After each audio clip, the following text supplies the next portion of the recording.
So let's jump right in. The Sonics saga.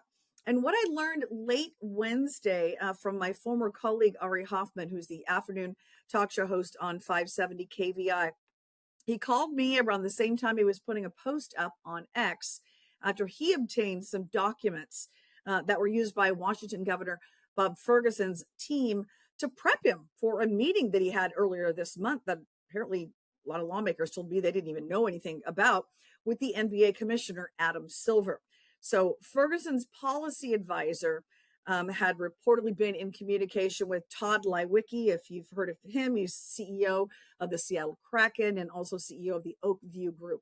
And that is the group that has been working behind the scenes to bring the Sonics back to Seattle for years.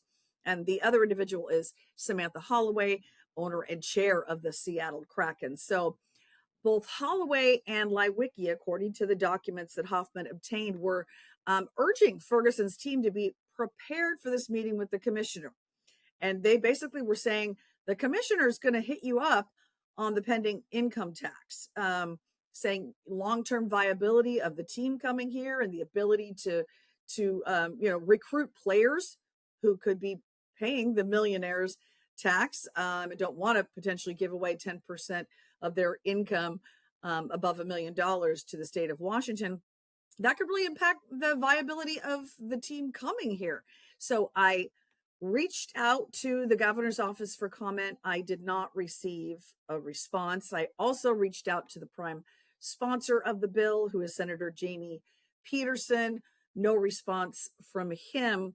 But Democrats were asked yesterday on Wednesday during the media availability about concerns, of course, of capital flight, that wealthy people are going to leave and the businesses will leave if an income tax is passed in the state of Washington. And here's part of that response.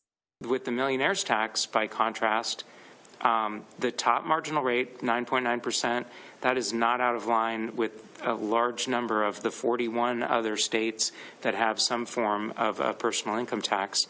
I'll say in addition that you have to have quite a bit of money before you're even doing better in Idaho than you would do in Washington. You know, if you think about with the $1 million deduction on which there's a 0% rate, you have to be somewhere in the neighborhood of $1.9 million of income per year or more before you would do better in Washington than with Idaho's flat 4.4% rate. I don't think that there's going to be any significant change in taxpayer location as a result of the passage of the tax. But the Association of Washington Businesses survey, which they made a big splash about, that, you know, all these business leaders were looking to leave, said that they were looking to move to Idaho, Montana, Wyoming, or Arizona. Right. Well, unless they pick Wyoming, they would be paying an income tax in those other states. Right. We are an outlier in not having one. I did this morning speak with a couple of GOP lawmakers about the NBA commissioner's concerns with the income tax. Senate Minority Leader John Braun of Centralia, he said this decision is going to be happening over and over again as people make decisions on whether to stay in Washington or leave, or whether they decide to, create new business investment here in the state of Washington. I'll read you one of the quotes I thought was interesting. He says, "Nobody wants to leave Washington. It's that they're going to have to leave.